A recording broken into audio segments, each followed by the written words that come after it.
After the big tariff announcement, something happened that shocked economists, and it wasn't the stock market dropping. It was the value of the dollar dropping. Usually in times of market turmoil, it increases because investors are flocking to the US for safety. We saw exactly the opposite. Money fled from the US for safety instead of to the US for safety for the first time in my memory. That was a sign that something was getting different and that people weren't just shifting between US assets. They were getting nervous about US assets. And that was unprecedented and something that woke up, I think, a lot of people about the issues associated with the debt.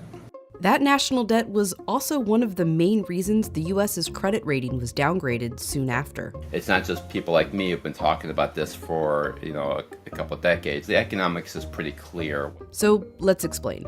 If the national debt is concerning, when do we have to be seriously worried about it?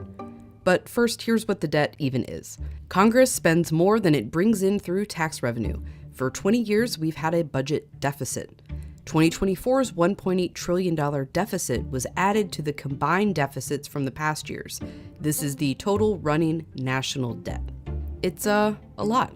But obviously our economy now is bigger than back then, so here it is as a percentage of GDP. This is a better way of looking at it. It's still a lot. We're at World War II levels. And back then there was a good reason to go into debt. The US Treasury raised this money by selling bonds. Buy a bond. You can be the guy that helps supply the guns and planes and tanks.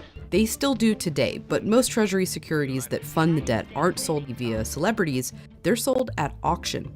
To private investors, to foreign investors, lots of companies and pension funds keep their money in US securities. Some government debt is actually a good thing because it allows households to basically save in a low-risk asset. And sometimes it's necessary to go into debt. Big recessions, we want to maintain the standard of living.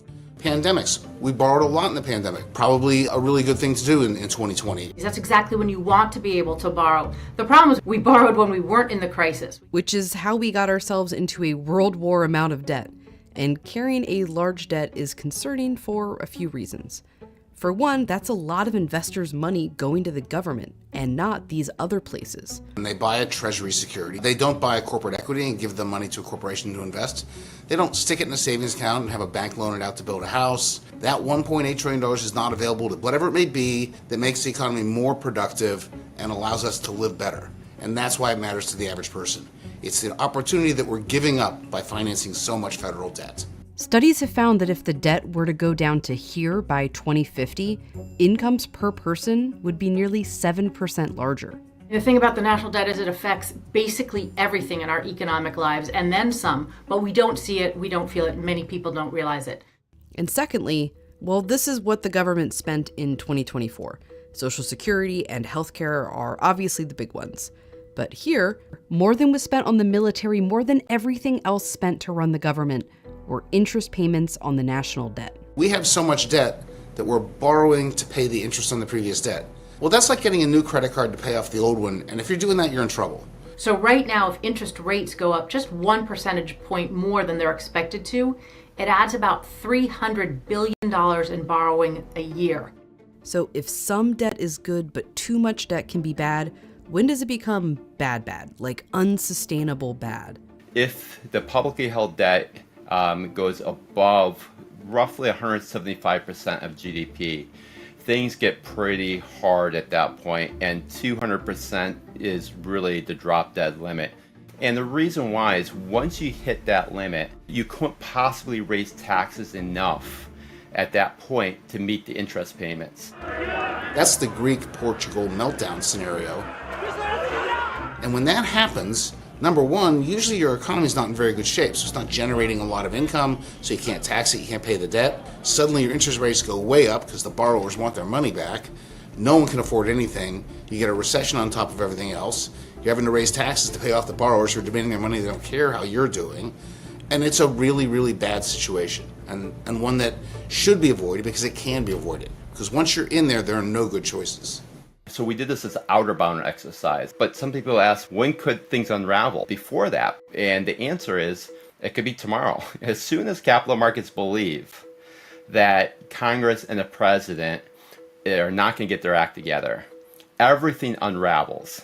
and it unravels very quickly. Sure, this could be triggered when we just objectively borrow more than we can pay back, but whenever investors feel that the US isn't the safest place to put their money, they demand a higher interest rate. That's what happened after the tariffs when the dollar went down.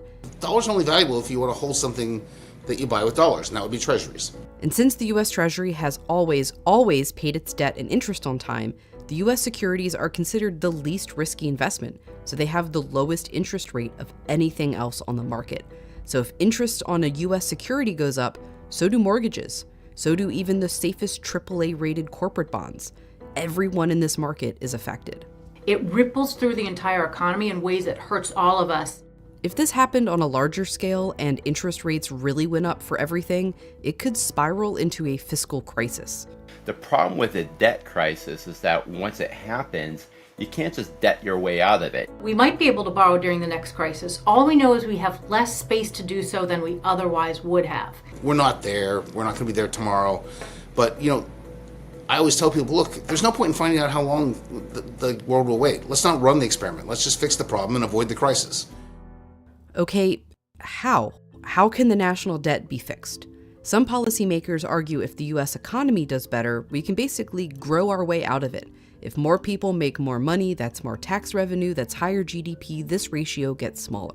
Economists say this could work if the debt wasn't already so big and spending wasn't also growing.